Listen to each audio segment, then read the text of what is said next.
Hello everyone, cooking recipe থেকে সবাইকে নমস্কার। আজকে আপনাদের সাথে শেয়ার করতে যাচ্ছি আলু দিয়ে ডিম রেসিপি, যা খেতে অনেক সুস্বাদু। এভাবে রান্না করলে ডিমের ভিতরের লাল কুসুমটা ভেঙে যায় না। এখানে নিয়ে নিচ্ছি সিদ্ধ করা আলু, আপনারা আপনাদের পরিমাণ অনুযায়ী নিতে পারবেন। তারপরে নিয়ে নিচ্ছি সিদ্ধ করা ডিম, আপনারা চাইলে আপনাদের অনুযায়ী ব্যবহার করতে পারবেন ডিমগুলাও। এরপরে ডিমগুলাকে একটা একটা করে খোসা ছাড়বো।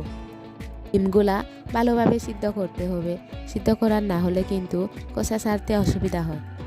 এরপরে একটা ছুরি দিয়ে পিস পিস করে কাটতে হবে। তারপরে পরিমাণ মতো হলুদ এবং লবণ দিয়ে ভালোভাবে ডিমের সাথে মিক্স করতে হবে। এরপরে নিয়ে নিচ্ছি বেটে রাখা মরিচ, রসুন এবং পেঁয়াজ। তারপরে চুলায় পাতিলা বসিয়ে পাতিলা গরম হলে দিয়ে দিতে হবে পরিমাণ মতো তেল। তেল যতক্ষণ পর্যন্ত গরম না হয় ততক্ষণ পর্যন্ত অপেক্ষা করতে হবে। এরপরে তেল গরম হলে দিয়ে দিতে হবে হলুদের সাথে মিক্স করা ডিম। পাশে যতক্ষণ পর্যন্ত না হয় ততক্ষণ পর্যন্ত অপেক্ষা করতে হবে। আমি ডিমের যে পাঁচটা আগে বাজতেছি, আপনারা ওই পাঁচটায় আগে বাজবেন, কারণ অন্য পাশে যদি বাজেন তাহলে কিন্তু ভিতরে থাকা লাল কুসুমটা বাইর হয়ে যাবে।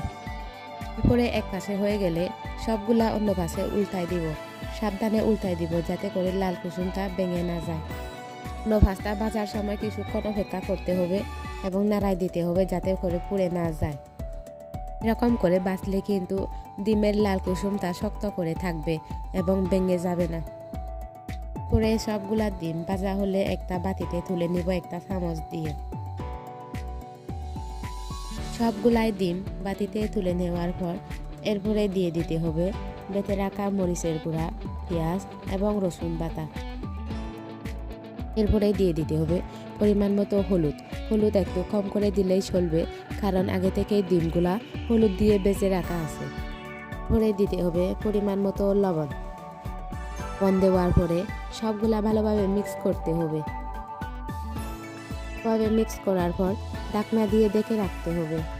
2 থেকে 3 মিনিট পর উল্টায় দেখতে হবে। পরে দিতে হবে সিদ্ধ করে কেটে রাখা আলু। আলু দেওয়ার পরে সবগুলা ভালোভাবে মিক্স করতে হবে।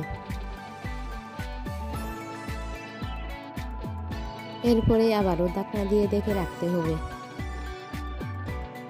না দেওয়ার 6 থেকে 7 মিনিট পর উল্টায় দেখতে হবে এবং উল্টানোর পর ভালোভাবে আবারও মিক্স করতে হবে, কারণ মিক্স না করলে কিন্তু পুড়ে যাবে। পরে দিতে হবে পরিমাণ মতো জল একটু কম দিলেও চলবে, কারণ তাড়াতাড়ি সিদ্ধ হয়ে যাবে। জল দেওয়া শেষ হলে ঢাকনা দিয়ে দেখে রাখতে হবে। এরপরে 7 থেকে 8 মিনিট পর ঢাকনা উল্টাতে হবে, একটু করে নাড়াই দিয়ে এরপরে দিতে হবে ভেজে রাখা ডিমগুলা। দেওয়ার পরে ভালোভাবে নাড়াই দিতে হবে যাতে করে আলু এবং জলের সাথে মিক্সড হয়ে যায় এবং ভেতরে থাকা লাল কুসুমগুলার সাথেও মিক্সড হয়। থেকে 6 মিনিট পর উল্টায় দেখবেন আপনার সুস্বাদু রেসিপি হয়ে গেছে এবং ডিমের ভেতরে থাকা লাল কুসুমটাও ভেঙে যায় না।